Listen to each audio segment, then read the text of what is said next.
हाँ जी, सभी को नमस्कार। स्कूल जीने की जगह बन गई। स्कूल अपने आप में खुशी की जगह बन गई। मैं तो टाइम से पहले आके खड़ा हो जाऊंगा। पढ़ाने वाले को पढ़ाने में रस आएगा, है ना। पढ़ने वाले को पढ़ने में रस आएगा। स्कूल घर बन जाएगा। अपने घर में रहेंगे। हमारे तो बच्चे बोल रहे हैं, यार संडे की छुट्टी क्यों करते हो, ये बताओ। संडे की छुट्टी क्यों की जाती है, ऐसा बच्चे पूछते हैं, छोटे बच्चे, क्लास 2। ट्रांसफॉर्मेशन मेरे चित्त का भी एक दिन में नहीं होगा। कोई बात नहीं, 10 साल लगेंगे तो क्या दिक्कत है, 5 साल लगेंगे तो क्या दिक्कत है। और पिछले 5 साल में भी जो कुछ हो पाया है, एक आशा की किरण तो जगी है। आप देखो, आपने उतना बड़ा किया नहीं जितना बड़ा सम्मान आपको मिल रहा है। जितना किया उससे बहुत अधिक सम्मान मिला है। एक आशा जगी है। आशा जगा पाए ये भी बड़ी उपलब्धि है। उस आशा को फीड कर पाने की अब हमारी जिम्मेदारी है। मार्केट में प्रोडक्ट तो ला दिया, हल्ला कर दिया, प्रोडक्ट आ गया आ गया आ गया, आने वाला हैप्पीनेस। 10 साल बाद क्या होगा, इसको रोज यदि नहीं उठाएंगे, जिंदगी में ना वो फिसलन भरी हुई सड़क है। या तो ऊपर जाएगी या वो नीचे जाएगी। तो या तो ये कार्यक्रम ऊपर उठेगा या ये नीचे जाएगा, बीच में नहीं रुकेगा। अभी मुझे लग रहा है कि सभी साथियों के दिमाग में कहीं ना कहीं ये बात चल रही होगी कि यहाँ से जाने के बाद परिवार में अब कहाँ से शुरुआत करें और विद्यालय में कहाँ से शुरुआत करें। अभी दिमाग सर वहीं चला गया है। अच्छा है, वो अच्छा रिलेट है। कर रहे हैं कि अब जाने के बाद हाँ। परिवार में और क्या क्या किया है याद करना, जो जो गलतियां हुई हैं उनको बैठ के एक्नॉलेज करना। यार मेरा ध्यान वाकई में इस बात पे नहीं। अभी हम कहाँ खड़े हैं। शासन कभी भी शासन नहीं रहता है, वो धीरे से कुशासन हो जाता है। शासन भी शासन तभी रहेगा जब उसमें भी कोई चेतना का इवोल्यूशन चलता रहेगा, तब वो टिक पाएगा, नहीं तो और नीचे उतर जाता है। तो अभी हम खड़े हैं कुशासन पे। कुशासन की बात किसकी कर रहा हूं, आपके अंदर की बात कर रहा हूं। हमारे भीतर जो कुछ भी चलता है, सारे इच्छा और सारे विचार आप ओपनली घोषित कर दो तो आपको पता चलेगा क्या क्या चलता है। तो इसका मतलब है कि मेरे खुद के अंदर विचारों में अव्यवस्था है, भाव में अव्यवस्था है, मेरे भीतर कुशासन चल रहा है। मैं पर नियंत्रण से स्वयं के भाव और विचार को हैंडल करने की कोशिश करता हूं, लेकिन जो कुछ उसमें चलता है वो आपको पता है। कुशासन पूर्वक जीते हुए व्यक्ति को जब ये मानव चेतना का कंटेंट मिलता है, मानव चेतना को वो सुनता है। पहला काम है सुन पाना। सुन पाने का मतलब है कि वो स्मृति में आ पाना, मेमोरी में स्थिर हो जाना। इसका मतलब है कि उस पे आपका बोलना, आपकी भाषा बदल जाती। शिविर के दौरान आपकी भाषा बदलने लगेगी। आप 24 घंटे कहीं भी रहो, चर्चा यही करोगे। तो कुशासन वाला व्यक्ति सुशासन में बदलने लगता है। सुशासन का मतलब है मैं हूं तो पर नियंत्रित। वो जो आप कह रहे थे प्रेरणा से, आस्था से, व्यक्ति के प्रति आस्था होती थी, अभी किसी व्यक्ति के प्रति आस्था है कि कंटेंट के प्रति आस्था है। हम अस्तित्व सहज नियम को पहचानने लगते हैं, उस नियम के साथ डायरेक्टली जुड़ जाते हैं। मैं केवल उसमें फैसिलिटेटर हूं, मैं केवल नियम आपके सामने रखता हूं। और खुद को भी कह रहा हूं, भाई मैं भी एक विद्यार्थी हूं, आप भी एक विद्यार्थी हो। मेरा एडमिशन थोड़ा पुराना है, आपका एडमिशन थोड़ा नया है। तो मैं सुशासित होने लगता हूं, तो कम से कम मेरे पास मेमोरी में वो बना रहता है और वो मेरे बोलने में आ जाता है। तो मेरे भीतर कम से कम नेगेटिव चीजें तेजी से कम होना शुरू होती है। मेरी भाषा में सुधार आता है। बहुत सारी जो गलतियां मैं कर रहा था, कहीं पानी छोड़ देता हूं, कहीं बिजली छोड़ देता, छोटी सी बात हुई, आवेश आ गया, किसी को कुछ गलत बोल दिया, बोलने के बाद पता चला यार नहीं बोलना था, है ना। ऐसी जो बाहर व्यक्त होने वाली गलतियां हैं, ये गलतियां काफी कम होना शुरू हो जाती। सुशासन के बाद जैसे जैसे ये समझ का काम शुरू होता है, तो मैं धीरे धीरे सुशासन से व्यवस्था को पहचानने लगता हूं। और धीरे धीरे व्यवस्थित होते होते मैं स्वयं व्यवस्थित हो जाता हूं। ये यात्रा किसकी है, व्यक्ति की यात्रा है। एक परिवार की यात्रा क्या होगी, जब पूरा परिवार साथ में बैठ जाता है तो पूरे परिवार में, घर में वो चर्चा शुरू हो जाती है। और घर में कम से कम आपस में बातचीत करने के लिए कंटेंट मिल जाता है, आपस में कम से कम बातचीत हो पाती है। बातचीत होने लगती है तो बहुत सारा जो कम्युनिकेशन गैप था, जिसकी वजह से प्रॉब्लम क्रिएट हो रही थी, वो प्रॉब्लम अपने आप ही बहुत सारी ठीक हो जाए तो मामला शिविर में ही सेटल हो जाता है। पूरा परिवार साथ ला के हॉल में बिठा भर दो, फिर देखो 7 दिन में क्या रिजल्ट आता है। जो आपने जिंदगी भर में नहीं सोचा था वो तो 7 दिन में यहीं आ जाता है, और धीरे धीरे उस पर आप और आगे काम कर सकते हैं। परिवार में कुछ लोगों से बात ही नहीं होती है, कुछ लोगों से केवल उतनी बात होती है, खा लो पी लो आ गए चले गए, है ना। आप देख लीजिए, एक एक आदमी को देखिए परिवार में कि किन लोगों से कितनी बात हो रही है, किसी जगह गैप मेंटेन करते हैं, कितने लोग आपसे गैप मेंटेन किए हुए हैं, है ना। और यदि बात हो भी रही है तो कंटेंट क्या है। तो परिवार की यात्रा भी इतनी है कि कुशासन से सुशासन, सुशासन से समझ आ गई तो व्यवस्था। विद्यालय की यात्रा कितनी है, विद्यालय की यात्रा भी इतनी है। प्रिंसिपल सहित सारे लोग यदि समझने का काम करेंगे तो वैसे ही वातावरण बदलने लगा। टाइम वाइम से आना ये सब तो कोई प्रॉब्लम ही नहीं है, ये सब तो कोई प्रॉब्लम जैसी चीज नहीं है, प्रॉब्लम तो इससे और बड़ी है। तो इसका मतलब होगा कि यदि सारा विद्यालय समझेगा तो वैसे ही चलेगा। तो किसी राज्य की यात्रा क्या होगी, वो भी इतनी होगी। विश्व की यात्रा क्या होगी, वो भी इतनी होगी। कोई संघर्ष करना पड़ेगा, कुछ नहीं। संघर्ष उतना ही करना पड़ता है जितनी अपनी पूर्वाभ्यास और पूर्वाग्रह, पूर्व अभ्यास मतलब इंद्रियों से सुख पाने की जितनी आदतें बनी हुई हैं, वो आदतें मेरे को अब दिखने लगती हैं तो मेरे अंदर 2 सॉफ्टवेयर आ जाते हैं। एक सॉफ्टवेयर जो कहता है यार ठीक नहीं है, और ठीक क्या है वो भी बताता है। अभी क्या है, ठीक नहीं है बताता है, ठीक क्या है वो पता नहीं। ओवर ईटिंग नहीं करनी है तो क्या करना है, मैं कहां से सुख पाऊं, वो एड्रेस मेरे पास नहीं है। तो अभी मेरे को ये तो पता चलता है कि ये ठीक नहीं है, पर यहां से सुख नहीं पाऊं तो कहां से पाऊं। जब उसका एड्रेस मेरे पास नहीं है तो मेरे को बाय डिफॉल्ट मजबूरी में दोबारा ओवर ईटिंग में जाना पड़ता है। यहां वो रास्ता भी दिखाई देता है तो आगे की यात्रा शुरू हो जाती है। इस पूरी चर्चा से शासन और व्यवस्था को लेके हम क्या मानते थे, क्या सामने आया, कहां गैप पकड़ में आए, और कैसे उस गैप को हैंडल करेंगे। बड़े सिस्टम के गैप हैंडल करने हैं कि अपने गैप हैंडल करने हैं। शुरुआत कहां से होगी, शुरुआत अपने से होगी। तो अपने से शुरुआत किया जाए और फिर देखा जाए कैसे आगे बढ़ेंगे। मतलब जो मैंने सीखा उसमें ये, एक तो कि हर स्कूल के अंदर एक नॉलेज रूम होना जो बहुत ज़रूरी है, वेयर जब भी कोई टीचर बैठे जाए, बच्चे जाएं तो they just talk about this thing. हाँ, वहाँ कुछ बुक्स हो, कुछ ऑडियो वीडियोस हो, कुछ व्यवस्था हो, so we can make a कोई एक नॉलेज व्यक्ति रूम इन जिसको एवरी स्कूल। रुचि है उसको डेप्यूट करें। देखिए 2 लाइन चलती हैं। एक लाइन ये चलती है, शिक्षा में मूल्यों का समावेश, inclusion of human values in education. एक दूसरी लाइन चलती है, मूल्यों के प्रकाश में शिक्षा। क्या ठीक है दोनों में से, मूल्यों के प्रकाश में शिक्षा। लेकिन टू बिगिन विद कहां से करेंगे, बिगिन तो यही करेंगे कि जो चल रहा है वो एज इट इज चलता रहेगा। उसके साथ में हमने एक पीरियड कुछ इंट्रोड्यूस कर दिया, हैप्पीनेस करिकुलम जैसा, और यहाँ से हमने शुरुआत किया। लेकिन शुरुआत करें और धीरे धीरे हमारे सारे टीचर्स और नीचे से लेकर ऊपर तक सभी लोग उस प्रोसेस में जाते जाएं, उनकी गहराई बढ़ती जाए। तो जब केमिस्ट्री को पढ़ाने वाला टीचर जीने के ज्ञान से संपन्न होगा तो उसका केमिस्ट्री पढ़ाने का तरीका बदल जाएगा, वो केमिस्ट्री बिल्कुल जिंदा हो जाएगी। तो इसी तरह से किसी भी सब्जेक्ट को पढ़ाते हुए जिंदगी को हम दे ही सकते हैं, इसमें कोई बहुत मुश्किल काम नहीं है। पहला काम है कि कनेक्ट बन पाए, तो कनेक्ट बनाने के लिए भी कोई एक मैकेनिज्म होगा। तो हम जिस चीज को दूसरे को बताना चाहते हैं उसकी आवश्यकता तो वो महसूस करे। यदि आवश्यकता महसूस करेगा तो उसकी लिसनिंग मिलेगी, लिसनिंग मिलेगा तो कंटेंट फ्लो करेगा।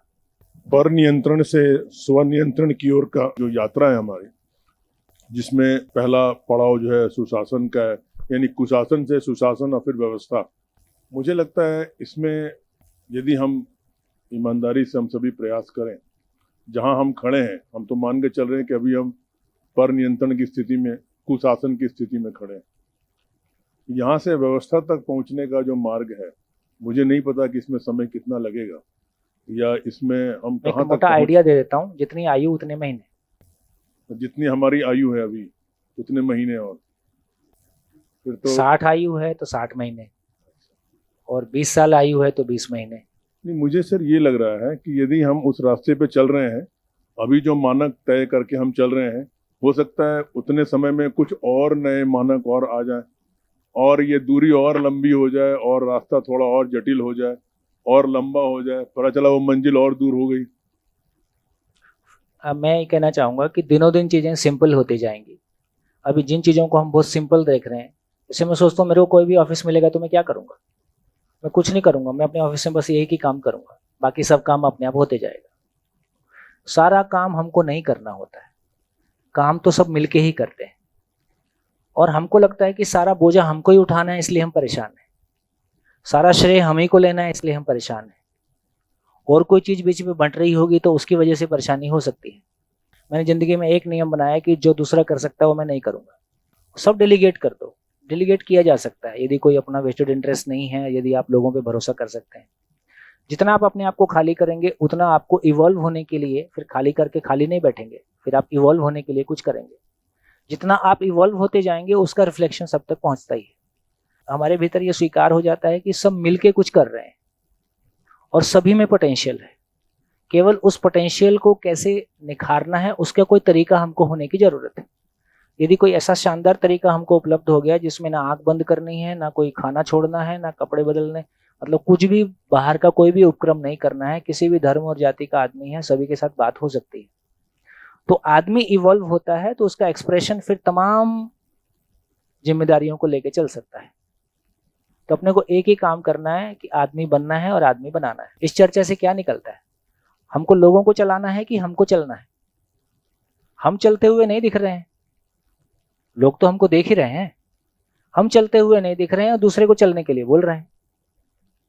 हमारी बात दूसरा तब सुनना शुरू होता है, पहले उसको हमारा आचरण स्वीकार होता है। तो इसका मतलब है कि दूसरों को नियंत्रित करना है कि स्वनियंत्रित होना है, दूसरों को चलाना है कि अपने को चलना है। ये काम बहुत आसान है। जैसे ही हम स्वयं में व्यवस्था और व्यवस्था में भागीदारी के स्वरूप में होते हैं, हर व्यक्ति के पास एंकर ये डला ही हुआ है कि वो इवॉल्व होना चाहता है और वो भी सुखी होना चाहता है। एक बार वो रास्ता भर दिख जाए जिससे कि सुखी हुआ जा सकता है, और आपके प्रति भरोसा होगा कि आपका कोई और एजेंडा है नहीं, आप पे भरोसा किया जा सकता है, तो मेरे को लगता है कि फिर बहुत सारे लोग अपना तन मन धन आपको उपलब्ध। सोचने की बात है, ये भी हम मैनेजमेंट एडमिनिस्ट्रेशन की बात करते हैं, ये तमाम बाबाओं के पास में कौन सी ताकत है? इस देश में तो कमी नहीं बाबाओं की, उनके पास क्वालिफाइड लोगों की कमी है क्या? हमारे आपके जैसे तमाम क्वालिफाइड आदमी बिना सैलरी के उनके साथ जिंदगी लगाए पड़े हैं, उनको क्या चीज मिलती होगी? बिल्कुल पागल तो नहीं होंगे कि किसी के बहकावे में आ गए हैं और उनको कुछ समझ में नहीं आता है। तो इसका मतलब है कि आदमी का एवरलास्टिंग सस्टेन्ड मोटिवेशन भी यही है कि उसके सुखी होने की निरंतरता, उसका जो चेतना का स्तर है, उसका जो इवोल्यूशन है, उसकी जो अंदर की स्वतंत्रता है, उसका जो अधिकार है, उसकी जो उपयोगिता का विस्तार है, उसको वो दुनिया दिखाई दे जाए। इतना ही देखना है, इतना ही दिखाना है, काम छोटा पड़ जाता है, आदमी बड़ा पड़ जाता है। आदमी के विकसित होने का मैकेनिज्म हम नहीं बना पा रहे हैं, हमारे पास भी उसका कोई साइंस नहीं है। एक बार वो साइंस हमें दिखने और देखने की जगह में आ जाएंगे, भैया सभी काम करना चाहते हैं, सभी चलना चाहते हैं, तो आदमी के साथ कनेक्ट होने का साइंस हमारे पास नहीं है, क्योंकि खुद के साथ कनेक्ट होने का साइंस हमारे पास नहीं है। हर व्यक्ति में कोई ना कोई गुण है। हम अगर अपनी चीजों को देख रहे हैं, हम करते क्या हैं कि उसमें ये कमी है, हम ये सारी चीजें ढूंढने लगते हैं। वो ठीक है आपकी बात। मेरा ये है कि अगर उसके अच्छाई एक होंगे, हर व्यक्ति में कोई ना कोई, बिल्कुल, उसको अगर हम एप्रिसिएट करें, जो एप्रिसिएशन कल्चर की बात वो कर रहे थे, एप्रिशिएट और उसको कौन कर पाएगा? अगर नेतृत्व, जैसे कि हम यदि दूसरे को एप्रिशिएट, आप जो भरा है वो छलकता है। यदि आप खुद उस खुशी से भरे हैं और वो कनेक्ट आप दूसरे के साथ फील करते हैं, तो आप दूसरे की अच्छाई को नोटिस भी कर पाते हैं, उसको एप्रिशिएट भी कर पाते हैं। नहीं तो दूसरे की अच्छाई आपकी आइडेंटिटी पे क्राइसिस बन जाता है। दूसरे ने अच्छा कर दिया तो मेरा क्या होगा? तो जब तक वो इवोल्यूशन की जर्नी आपके खुद में नहीं हो रही है, दूसरों का होना बराबर मेरा होना, जब तक वो जर्नी चालू नहीं हुई है, तो इसलिए बाय नेचर किसी किसी की अपनी जर्नी ऐसी है कि वो अपने में थोड़ा सा फुलफिल्ड फील करता है, वो दूसरों को अप्रिशिएट करता है। अधिकांश लोग दूसरे को अप्रिशिएट नहीं कर पाते हैं, बल्कि दूसरे यदि कुछ अच्छा भी करते हैं इससे उनको घबराहट होती है। तो इसका मतलब है कि वो साथ मिलके वो इवॉल्व होने वाला काम चलेगा। तो मैं भी आपसे घबराया हुआ नहीं हूँ, आप भी मुझसे घबराए हुए नहीं हो, मैं भी आपकी अच्छाई को अप्रिशिएट कर सकता हूँ, आप भी मेरी अच्छाई को अप्रिशिएट कर सकते हैं। बात बिल्कुल लेकिन पहले अपनी अच्छाई को समझ पाएं और उसको इवॉल्व करें। बस और फिर हम सभी करें, एक ही क्यों करे कोई? सभी करें। नहीं, पहले तो अपने पर काम हाँ करें, हाँ, उसके मतलब बाद तो माहौल ही फिर क्रिएट करना होगा। एक व्यवस्था की दृष्टि से आज आप जहाँ बैठे हो, जिम्मेदारी ये भी है कि हम उस माहौल को भी क्रिएट करेंगे कि क्योंकि सभी ऐसा कर। सो कॉज मेमो नोटिस से कोई परिवर्तन नहीं ला पाए हैं अपने बस एजुकेशन डिपार्टमेंट यही में। समझ। अगर यही एप्रिसिएशन कल्चर चल जाए तो मुझे लग रहा है कि 10 दिन और 1 महीने में परिवर्तन दिखना शुरू हो जाएगा। चलिए थोड़ा आगे बढ़ते हैं। तो इतनी चर्चा में हम यहाँ पे आए कि स्वीकृति बराबर, अब तक हमने कितना काम किया, स्वीकृति बराबर सुख, और हमने काफी श्रम किया इस बात के लिए कि हम व्यवस्था को समझ पाए। अभी तक हमारे लिए व्यवस्था का मतलब क्या था, पर नियंत्रण। अब व्यवस्था का मतलब क्या है, स्वनियंत्रण। पूरी सृष्टि में कहीं भी शासन नहीं है, मानव की बनाई एक भी व्यवस्था शासन से मुक्त नहीं है। हमारा धर्म भी शासन है, सभी जगह वो 10 कमांडमेंट्स और इस तरह की 10 नियम, धर्म के 10 नियम, सभी तरह का ऐसा बहुत कुछ आपको दिखाई देगा। तो हम अस्तित्व को, हम नेचर को नहीं समझे हैं अभी। लिए हमारी नेचर कहाँ से आ गई, किसी ईश्वर ने बनाई है, किसी अल्लाह ने बनाई है, किसी है ना ब्रह्मा जी ने बनाई है। कहाँ बैठ के बनाता है भाई, कहीं तो फैक्ट्री होगी उसकी। थोड़ा सा भी लॉजिकली ढूंढने जाओ तो आपको कुछ समझ में नहीं आएगा। बच्चों का फेथ नहीं आता है कि आप जो कह रहे हो, इसलिए बच्चे साइंस में बिलीव करते हैं, क्योंकि हर चीज को लॉजिकली एनालाइज किया जा सकता है, प्रमाण के रूप में वो चीज काम करती हुई दिखाई देती है। तो हमारी बेसिक फेथ सिस्टम का जो बेस है वो मिसिंग है। साइंस में भी 3 क्वेश्चन पूछ दो तो बेस उड़ जाता है। बोले गुरुत्वाकर्षण बल है, पूछो कहाँ से आया, बोले मासिस की वजह से आता है, मास में कहाँ से आता है, खत्म।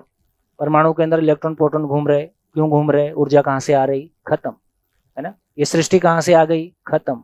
इतनी सारी प्रजातियां कैसे बन गई, खत्म। तो जो फंडामेंटल क्वेश्चन है उनके आंसर ना हमको धर्म के धरातल पर मिलते हैं, ना हमको अध्यात्म।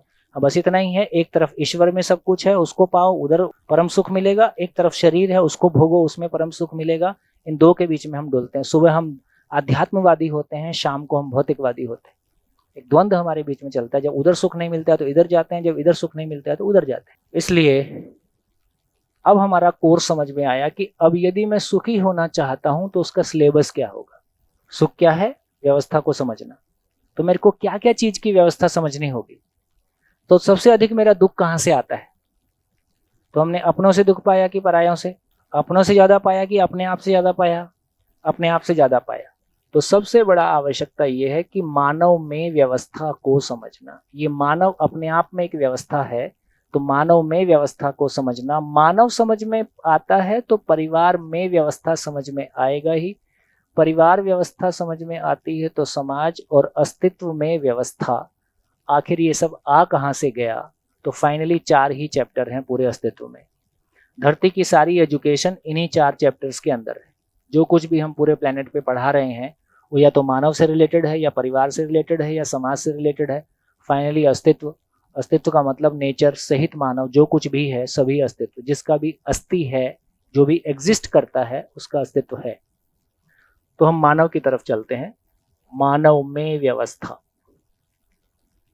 को समझने का काम शुरू करते हैं, क्योंकि अब तक हमको मानव समझ में आया कि नहीं आया। आया होता तो अपनों से दुख नहीं पाया होता, आया होता तो अपने परिवार में शिकायत मुक्त, अभाव मुक्त होकर जिए होते। तो मानव में व्यवस्था को समझते हैं। यहाँ कुछ इंटरेस्टिंग बात करते हैं। जितनी अभी तक हमारी चर्चा हुई है उसमें कितने लोगों को इस बात पे भरोसा हो गया है कि मानव मूलतः गलती करना नहीं चाहता है। ये भरोसा हो गया, क्योंकि वो मूलतः दुखी होना नहीं चाहता है, और जब भी वो गलती करता है वो उसको दुख के रूप में फील करता है। अपूर्णता मानव को स्वीकार नहीं। मैं अपूर्ण हूं ये सुनना, ये देखना मानव को स्वीकार नहीं है। इसलिए हमको दूसरे की गलती ठीक भी नहीं करनी है। उसको केवल आईने में ये दिखाना है कि देखो तुम ही जांचो, तुम पूर्ण हो कि अपूर्ण हो। शिविर क्या है, आईना है। आपको अपनी जिंदगी खुद ही दिखने लगती है, फिर आप खुद ही बोलने लगते हो नहीं नहीं हम जी नहीं रहे हैं जिंदगी, है ना। फिर सब चीज आपको खुद ही, और आपको बिल्कुल स्वीकार नहीं है कि मैं जिंदा रहूं, मैं ना जीऊं। जैसे ये निष्कर्ष आया कि मैं जी नहीं रहा हूं, तुरंत जीने को समझने के लिए संकल्प आ जाता है, तुरंत जीने को समझने की आवश्यकता क्रिएट हो जाती है। तो केवल इसलिए क्या बोला था, लोकेशन अपनी पहचान सकें, डेस्टिनेशन को पहचान सकें, और लोकेशन से डेस्टिनेशन तक जाने की जर्नी को पहचान सकें। कौन रुकने वाला है उसके बाद, कौन यात्रा नहीं करेगा अपनी। हम में से अधिकांश लोग ये मानते हैं कि मानव गलतियों से सीखता है ना, ऐसा हम मानते हैं। अब थोड़ा इसमें गहरे में जाने की कोशिश करते हैं। हमने क्या क्या सीखा। हम पैदा हुए, कभी हमने चलना सीखा, कभी हमने बोलना सीखा, कभी हमने लिखना सीखा, हमने खाना सीखा, सुसु पोटी सीखा, लिखना पढ़ना सीखा, फिर हमने कमाना सीखा, है ना। ऐसे बहुत सारे काम हमने किए हैं। ये सारे काम हमने गलती करके सीखे या ये सारे काम किसी को आता था, गलती करके सीखा, कि किसी को सही आता था उससे हमने सीखा? जैसे एक एग्जांपल लेते हैं। एक बच्चा बिस्तर पे लेटा है, अभी वो करवट भी नहीं बदलता है। एक दिन वो करवट बदलने लगता है, फिर एक दिन वो पैदल चलने लगता है। इस पूरे प्रोसेस को देखें तो ये सारे काम उसने गलती से सीख के कर लिया। ये सारे काम उसको, किसी को घर में 2 पैर से चलना आता था, उसने उसको सहयोग दिया और ये 2 पैर से चलना चाहता था। देखो, मानव के बारे में ये कहा जाता है कि यदि 2 पैर से चलने वाला व्यक्ति उसके सामने मौजूद ही नहीं है तो जिंदगी भर 2 पैर से नहीं चलेगा। ऐसे केसेस हैं जहां बच्चे को जंगली जानवर उठा के ले गया, जंगली जानवर के बीच में बच्चा पला, वो 2 पैर से नहीं चलता था, वो 20 साल का होके भी 4 पैर से ही चलता था, पशु की भाषा ही बोलता था। ऐसे किस्से सुने हैं कि नहीं सुने, है ना। ऐसे तमाम रियल किस्से मौजूद हैं, ये तो बात अपनी जगह है। इसका मतलब है, तो मानव को ये कहा जा रहा है कि मानव संस्कार अनुषंगी है, मानव सीख के करने वाली इकाई है, समझ के जीने वाली इकाई है, वंश के अनुसार चलने वाली इकाई नहीं है। जैसे पशु का बच्चा अपने आप उठ के माँ का दूध ढूंढ लेता है, माँ का दूध पी लेता है और खड़ा होके चल देता है। पशु के बच्चे को तैरना नहीं सिखाना पड़ता, बहुत सारी चीजें वो वंश विधि से पेट से ही लेके आता है, उसके वो बाय डिफॉल्ट उसके मैकेनिज्म में बना हुआ है। लेकिन मानव का बच्चा ऐसा नहीं है। मानव के बच्चे को पैदा होने के बाद छोड़ दो, वो मर ही जाएगा, बाकी कुछ नहीं करेगा। सिखाओ मत, बोलना नहीं सिखाओ, जिंदगी भर बोलेगा नहीं, है ना। चलना नहीं सिखाओ, जिंदगी भर 2 पैर से चलेगा नहीं। इससे ये समझ में आया, किसी को 2 पैर से चलना आता था तो उसने उसको सहयोग दिया। और देखो बच्चा क्या करता है, जब छोटा बच्चा रहता है वो उंगली पकड़ के चलता है, और आप उसके हाथ में से उंगली निकाल दो, तुरंत क्या करता है, वहीं का वहीं नीचे बैठता है, कोई रिस्क नहीं लेना है, ठीक है। और एक दिन उसको चलना आ जाता है, अब उसको बोलो उंगली पकड़ ले, अब नहीं पकड़ेगा। इसलिए यहीं पे वो बात है कि यदि एक 12-13 साल का बच्चा मनमानी करना शुरू करता है तो ये गलत नहीं है। किसी आयु के बाद वो ये मानने ही लगता है कि मेरे को समझ में आ गया है। इसलिए सही मायने में समझने समझाने की उम्र वही टीनेज के पहले वाली है। अब ये जो उसने चलना सीखा, इस बीच में उसने गलतियां किया कि नहीं किया? गलती की। अब मैं इसको दूसरी भाषा देता हूं। उसने ये सोच के गलती की थी कि मैं इस बार गलती करूंगा, कि उसने हर बार ये सोचा था कि मैं ठीक से चल पाऊंगा, और हर बार ठीक से चलने के प्रयास में वो कई प्रयास में सफल नहीं हुआ और किसी एक प्रयास में वो सफल हुआ। उसका हर प्रयास सही की ओर था कि उसका हर प्रयास गलती की ओर था? सही की ओर था। तो जिसको हम गलतियां कह रहे हैं वो सही करने के प्रयास हैं या वो गलतियां हैं? की हुई गलतियां है ही नहीं उसकी तरफ से। किसी से भी गिलास टूट गया, उसको पूछो तुमने गलती करी, तुमने गिलास तोड़ दिया? तोड़ा नहीं है, टूट गया है। कभी आपने किसी बच्चे को गलती को ओन करते हुए देखा है? वो ये कहता है कि जानबूझ के नहीं की है। तो इसका मतलब है कि बेसिकली वो गलती करना चाहता था, वो गिलास तोड़ना चाहता था क्या? वो चाहता नहीं था। वो चाहता तो सही करना ही था, लेकिन सही करने के प्रयास में सही नहीं हो पाया, उसका नाम गलती है। तो जब एक बच्चा चलने की कोशिश कर रहा है, जब एक बच्चा बोलने की कोशिश कर रहा है, उसका हर प्रयास पूर्णता के लिए है और सारे प्रयास 0 और 1 नहीं है। वो स्लोली सीखता है। तो हर प्रयास पूर्णता के अर्थ में है, तो सारे प्रयासों को मैं गलती के कलंक से मानव को मुक्त करना चाहता हूं। तो सही अर्थों में बहुत उसको ठीक से देखें तो वो गलतियां हो रही हैं कि सही करने का प्रयास हो रहा है। जिसको हम गलतियां भी कह रहे हैं वो भी सही करने का ही प्रयास है। मैं पापा नहीं बोल रहा हूं, मैं गलत बोल रहा हूं, लेकिन मैं पापा बोलना चाह रहा हूं। तो यदि बहुत पॉजिटिवली देखेंगे, जिसको स्कूल भी लेट आता हुआ देख रहे हैं, यदि वो इंटेंशनली कोई लफड़ा हो तो वो अलग बात है, प्रतिक्रिया में कोई बात हो तो अलग बात है। वो भी टाइम से ही आना चाहता है, पर कुछ बीच में लोचा हो गया। तो अब आप सारी अपनी जिंदगी में झांक के देखिए कि कब आपने ऐसा कोशिश किया कि आज मेरा गलती करने का मूड है और आज मैं गलतियां करूंगा। कभी ऐसा किया? अब इसको मैं दूसरी तरफ से पलट के बोलता हूं। पहले से हमारे कपड़े अच्छे हुए कि खराब हुए? गाड़ियां, मकान, मोबाइल, संबंध, ये क्या हुआ? यदि हमारा फिजिकल लेवल पे हमने हर तरफ ग्रोथ की है तो ये कौन सी कमी रह गई कि संबंध के लेवल पे आप कहते हो गलतियां से आदमी सीखता है। एक आदमी ने बचपन से अपने माँ बाप को लड़ते हुए देखा, बड़े होके उसने भाइयों का बंटवारा देखा, उसने गलतियां देखी कि नहीं देखी? यदि मानव गलतियों से सीखता होता तो जब वो शादी करता तो वो गलती कभी नहीं करता जिन गलतियों को उसने होते हुए देखा है। अभी हम गलतियों से सीखने की तरफ गए या हम शादी छोड़ के ही भाग गए? आप कोशिश करते हैं, लेकिन आप ये समझ लीजिए कि आप फिर कॉम्प्रोमाइजिंग मोड में भी आ जाते हैं। बहुत सारी चीजों में आपने देखा कि ये बोलने से झगड़ा ही होगा, तो आप झेलने की जगह में आ जाते हैं। इसलिए महिलाओं में झेलने की संख्या, झेलने की मात्रा बहुत ज्यादा है, क्योंकि रोज रोज क्लेश करने से कोई फायदा नहीं है। क्योंकि महिलाओं को संबंध की स्वीकार्यता भी पुरुष की तुलना में ज्यादा होती है, क्योंकि वो जन्म देने की घटना से गुजरती है, इसलिए वो काफी झेल जाती है। पुरुष ज्यादा झेलता नहीं है, क्योंकि संबंध की स्वीकार्यता उस लेवल का नहीं होता है।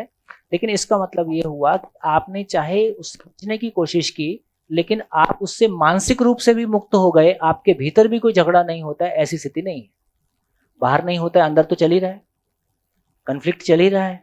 तो मैं ये कहना चाहता हूँ, सिंपल सी बात कहना चाहता हूँ कि हमारे पास कार बनती है तो अगली पीढ़ी बेहतर कार, बेहतर कार, बेहतर कार। ये संबंध बेहतर क्यों नहीं होता चला गया?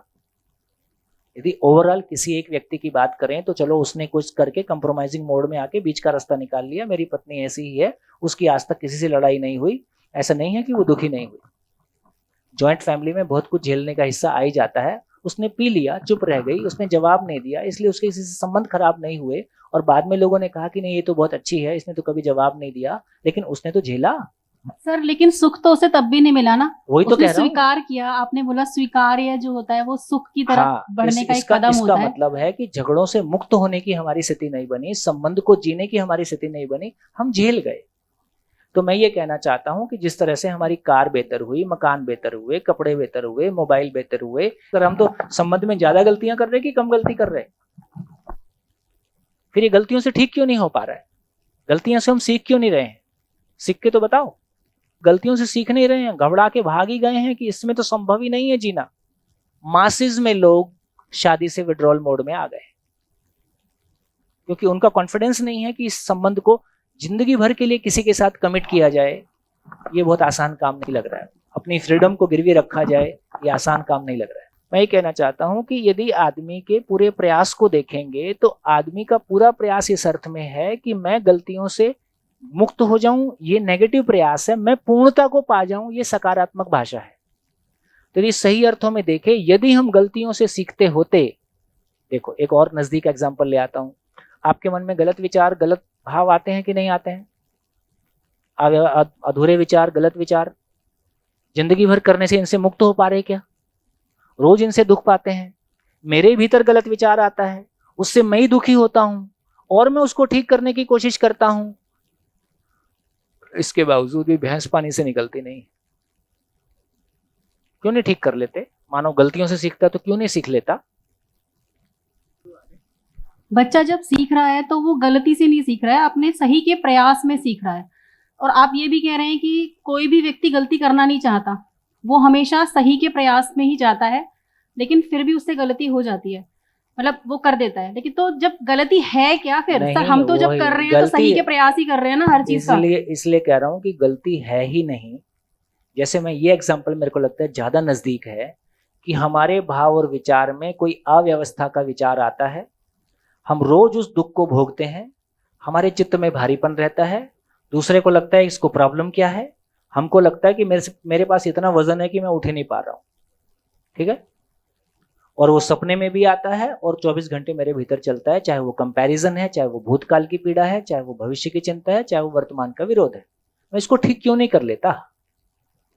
हम तो गलतियों से सीखते हैं ना। उम्र बढ़ने के साथ साथ ये भूतकाल की पीड़ा, वर्तमान से विरोध, भविष्य की चिंता बढ़ती जा रही कि घटती जा रही? सुख दुख साथ साथ, जीवन एक संघर्ष है, संसार माया है, फाइनली यहां पहुंचते हैं। क्यों नहीं ठीक कर लेते? क्या जवाब है आपके पास? सर मतलब गलती कहाँ समझ में आएगी? बच्चा जब कोई काम अरे बच्चे को छोड़ दो, अपने पे आओ। सर हम भी अगर कोई, जैसे मैं कुछ करना चाहती हूँ तो मैं तो ये चाहने भी छोड़ दो, भाव और विचार पे आओ। सर कोई भी कार्य जब मैं करूंगी मैं तो ये सोच के करूंगी कि ये सही है। भाव और विचार भी तो एक कार्य है, वो भी तो कर रहा हूं। हमारे भाव और विचार में रोज गलतियां हो रही हैं, मुझको पता चल रहा है कि ये ठीक नहीं सोच रहा हूं, फिर भी ठीक क्यों नहीं कर लेते? गलतियों से सीखते हो ना आप। ठीक है सर। अब ये क्या है ना, ऐसे ही मेरे को आप इंप्रूव करते जाते हो। इस पॉइंट, इस एग्जाम्पल में ऐसे मैंने गला पहली बार पकड़ा है। हाँ, आप मेरे को पता है, आप मेरा ही पकड़ना चाहते हो, मेरे को इसमें कोई शंका नहीं है, मैं भी उसके लिए तैयार रहता हूं। इससे ये समझ में आया कि हम गलतियों से नहीं सीखते हैं। तो किसी को मैथमेटिक्स आता था इसलिए मैं मैथमेटिक्स सीख गया कि गलतियां कर करके सीख गया? अरे किसी को बोलना आता था इसलिए मैं सीख गया कि मैं गलतियां कर करके बोलना सीख गया? किसी ने कपड़ा पहनाया था तो मैं कपड़ा पहनना सीख गया? कोई कपड़ा सिलता था, कोई फैक्ट्री चलाता था? जो शुरू में चर्चा हुई थी, पूरी मानव परंपरा इस मानव रूपी बैंक में सारी पूंजी जमा करके जाती है, आने वाला बच्चा इस समाज रूपी बैंक से सारी पूंजी उठा के डाउनलोड कर लेता है और फिर उस पर अपनी क्रिएटिविटी लगा के और इवॉल्व होता है। जितना समाज समृद्ध होगा उतने आने वाले बच्चों के लिए उतनी उड़ान भरने की उसकी ताकत होगी। हमारा समाज खाली हो गया। समाज थोड़ी है, हम बाजार का हिस्सा है। हमने समाज को बाजार बना दिया। तो यदि हम समाज का मतलब है कि जहां आदमी भाव और विचार की बात करता है, जहां मानव में गुणात्मक परिवर्तन, समाज और माँ बाप का काम है मानव में गुणात्मक परिवर्तन का काम करना।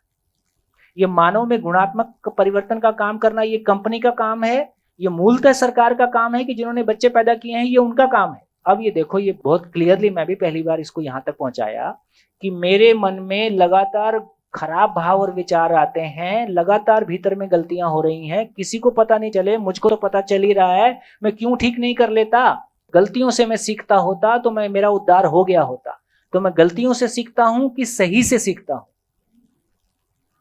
तो दुनिया में कोई भी मानव गलती करना नहीं चाहता है, दुनिया में कोई भी मानव सीखता है तो सही से सीखता है। यही मानव परंपरा है।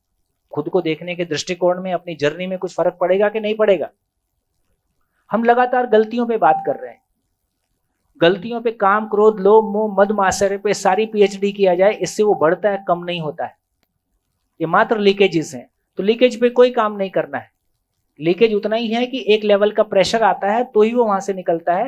यदि उतना प्रेशर ही क्रिएट नहीं होगा, उसको जहां से निकलना है वहां से निकलने की जगह मिल गई, तो ये प्रेशर इधर से लीकेज आएगा ही नहीं। तो नेगेटिविटी के लिए कोई काम नहीं करना है, नेगेटिविटी पे कोई चर्चा नहीं करना है, क्योंकि मानव गलतियों से नहीं सीखता है। क्यों बार बार शर्मिंदा करते हो उसको? जितना गलतियों की याद दिलाते हो उतना वो अपने आप को छोटा आदमी महसूस करता है।